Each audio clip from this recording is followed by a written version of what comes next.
looking for something meaningful. They want purpose in life. Most people are definitely looking for an environment where they feel valued.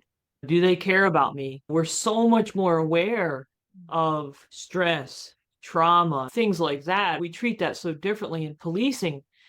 At least most police departments do. We have CIT teams now. If officers have been through something traumatic, we're not saying suck it up. We're like, hey, let's have our chaplain corps come in and have lunch when the officers are not on call, and they can be in the room without the police chief there and talk about some of these things. I think as a society, we've certainly come to recognize the importance of some of these things. And even if it's not based on, oh, I care about the well-being of my employees, the police officers, students, the reality too is it's liability based, it's even economic based.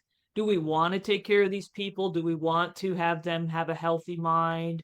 That's definitely a really important shift. I can tell you when I came on the job in the 90s, that was not the police culture I experienced by far. I feel like we're absolutely moving in the right direction. I tell my students that are even considering a career in policing, you ask me a question, you tell me what you want to know about. So many of those things come back as, how do you deal with this? Or have you ever experienced this? And how did you handle that? That's what they want to know. They don't realize, but what they're asking is, am I going to be traumatized? What kind of career field is this going to be? Am I going to be taken care of? Because we have that awareness now, like it or not. That's where society is. We have to recognize those things. Yeah.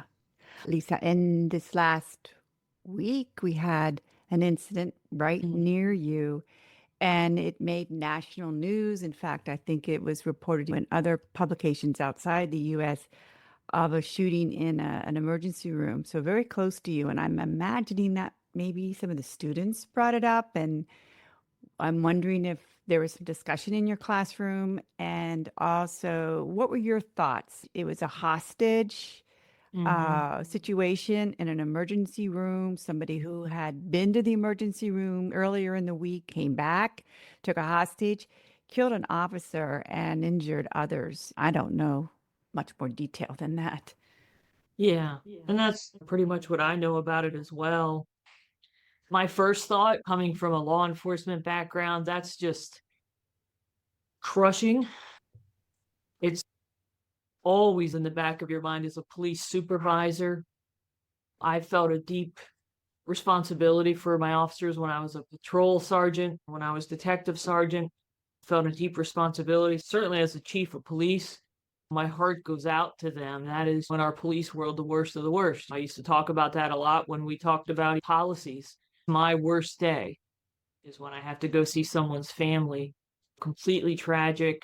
Now that I am full time at York College, my thought very soon into becoming aware of that incident and knowing a little more about it was, how is this going to affect the criminal justice students that may be considering policing careers? Some of them are doing internships in police departments right now. And how is it going to affect our nursing students? Our college has a significant um, number of students in the nursing major.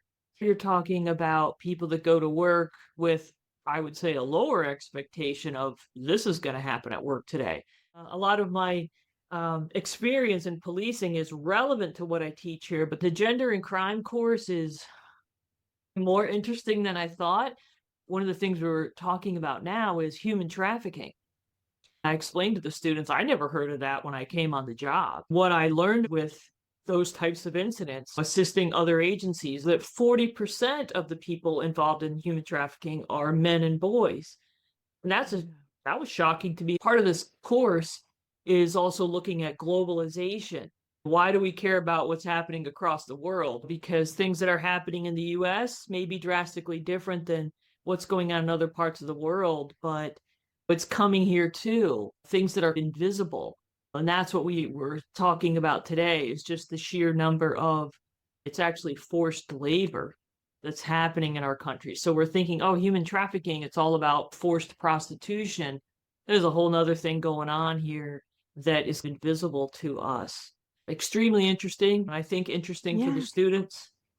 I know you started out with a great interest in your dissertation. You talked about gender, the police. It feels like that's changing, Lisa. Would you say there is a greater acceptance of women in policing now?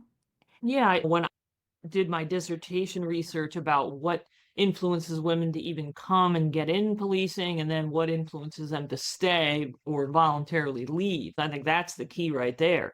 Why are they leaving? That's a really good component of the research. Overall, in the United States, I got my statistics from the Bureau of Labor, Department of Justice. Women remained. Maybe the late 70s, 80s, I think, peaked in some places at around 15%. But then as we go into the 90s, it goes back down to around 11, 12%, and then just stays there for 40 years. Uh, That's an interesting thing because when you look at the comparative field, like law, you see a completely different thing happening. Women gain access and then continue to reach some approximate gender balance there. You don't see that in policing. And so that's intriguing to me. I think it would be awesome to look at York County agencies and the gender balance across the state of Pennsylvania because my feeling is that it is way more open.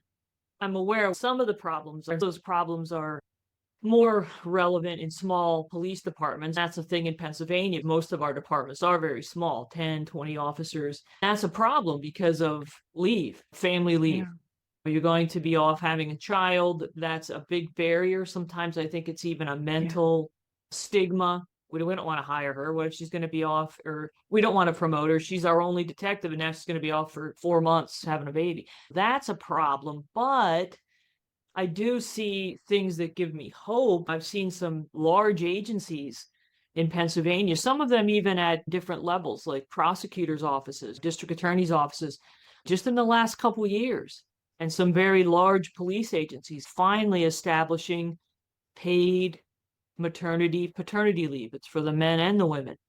Here's paid leave. And that really is the key. In my research, I talked to so many women about their experience having a child, starting a family while being a police officer. And that's just a thing. It really is. You can't, so many departments are geared towards using your sick time. Women would say, I worked there 6 or 8 years. I had built up enough sick time. We decided to have a child, but we're not having any more children because I'm not going to wait 6 to 8 years to save up my sick time again.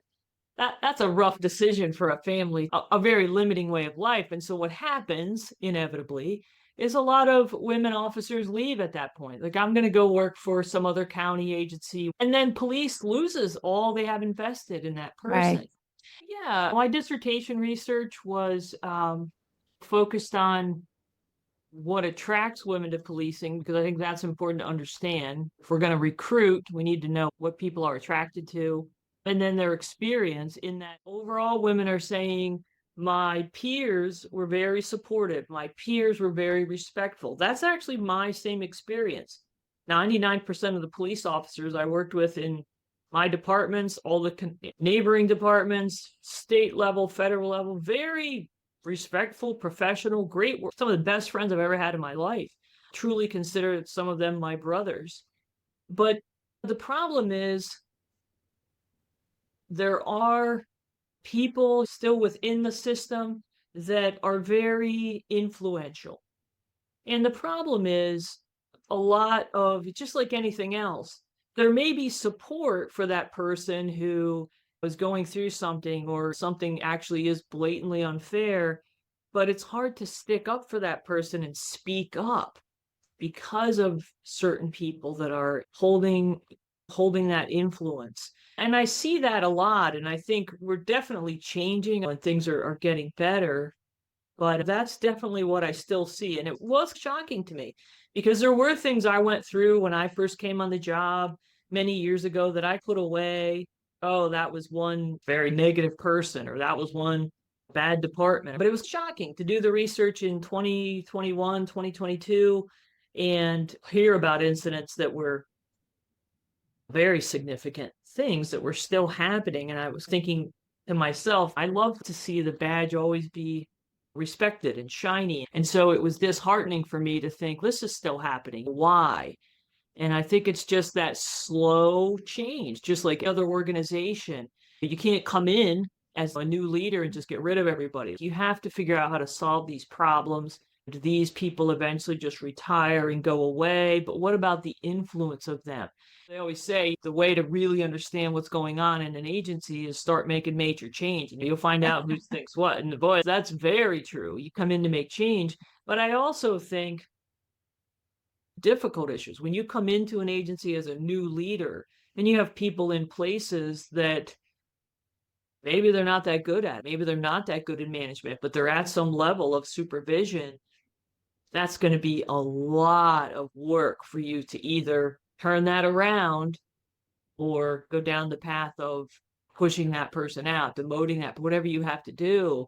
Honestly, I think there's a lot to be said for a leader that can actually come in and do that. You also have to have the backing. If you're talking about municipal government, you better make sure when you go in there that you're going to have the backing of your township managers, township supervisors to do what needs to be done.